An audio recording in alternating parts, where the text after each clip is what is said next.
Sir, nahisigutan ba ninyo sir ni Ang uyab? PRRD? Oo. Ana siya nga kuan daw. Sa iya daw mga common law wife man yang isulti. Katong kang Ma'am Jazz, ana siya nga wala man daw sila relasyon ni Ma'am Jazz kay di man daw sila igagaw. Di mo sila igsuon, so wala daw sila relasyon. So sa tanang uyab po daw niya, katong sa nailhan ako nga 13 ka buok des Davao. Pangita na lang daw mo glain kanang daghan daw credit card. Oh, mo na isulti.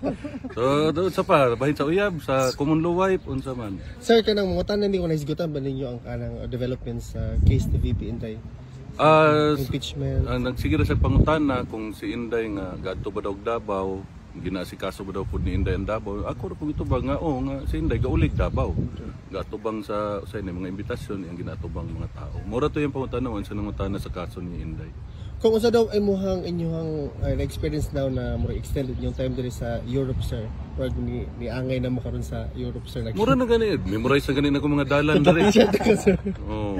Di ta kay tugnaw sir. Init oy. Init gani kay sir. Digi paningot pugog masahe niya. Okay, medyo init na pud sa sulod. How's his health sir? Mo to payat lagi, payat na kayo. Pero tarong pa mahinoon ng panghuna-huna. Pero sir, wala aircon da sulod. Kato amang kung asa may gamiting electric fan naman na. Pero mabrihan man hinoon ang kuan, ang bintana.